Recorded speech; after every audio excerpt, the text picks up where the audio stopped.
2024 के विधानसभा चुनाव को लेकर जहां 26 पार्टियों ने मिलकर पीएम मोदी को सत्ता से बाहर निकालने के लिए अपने गठबंधन का नाम इंडिया रखा है, जिससे बीजेपी छोड़िए कांग्रेस विरोधी लोगों को भी इंडिया की बुराई करने में काफी दिक्कत का सामना करना पड़ रहा है।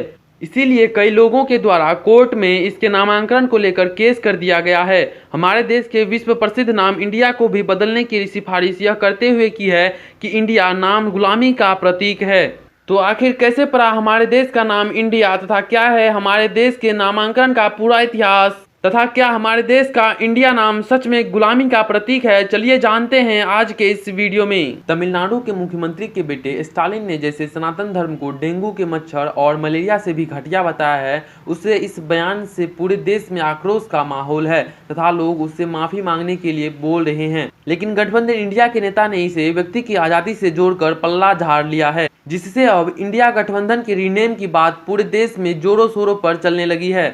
यहाँ तक कि कई लोगों ने इसकी अर्जी सुप्रीम कोर्ट में भी लगा दी है। लेकिन हद तो तब हो गई जब हमारे देश के ऐतिहासिक नाम इंडिया को बदलने की भी अर्जी सुप्रीम कोर्ट में लगा दी गई, और वो भी यह कहकर कि यह नाम गुलामी का प्रतीक है, ये नाम अंग्रेजों ने दिया है। तो चलिए एक एक कर जानते हैं कि हमारे देश का नाम भारत से आर्यवर्त, आर्यवर्त से हिंदुस्तान एवं हिंदुस्तान से इंडिया कैसे हुआ, और यह क्या गुलामी का प्रतीक है। वैसे तो हमारे देश के बहुत सारे नाम हैं, जैसे जम्बूद्वीप, भारतखंड, हिमवर्ग, अंजनावर्ष, भारतवर्ष, भारत, आर्यावर्त, हिंद, हिंदुस्तान और इंडिया। लेकिन इनमें से 4 ही नाम प्रचलन में है, जैसे भारत, आर्यावर्त, हिंदुस्तान एवं इंडिया।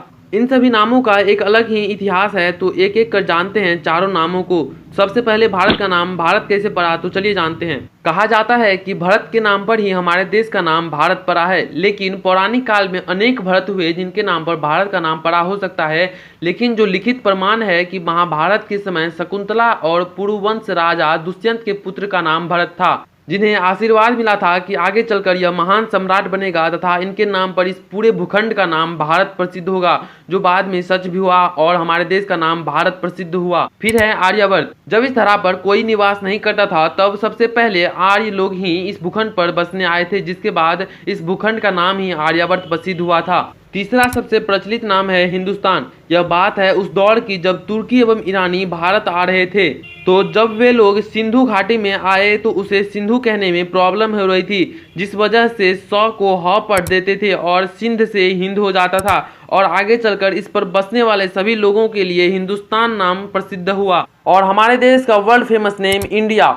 जब भारत में अंग्रेजों का प्रवेश शुरू हुआ तो यह भी तुर्की एवं ईरानी की तरह सिंधु घाटी से ही भारत आए, एवं तुर्की एवं ईरानी की तरह इसे भी सिंधु कहने में काफी प्रॉब्लम्स हो रहा था। इसी वजह से सिंधु घाटी के English name Indus valley name को यूज करने लगा, तथा इसी इंडस से हमारे देश का नाम इंडिया पड़ा है। क्या हमारे देश के इतने फेमस नाम इंडिया को बदल देना चाहिए? कमेंट बॉक्स में जरूर बताइएगा। मिलते हैं अगले वीडियो में, धन्यवाद।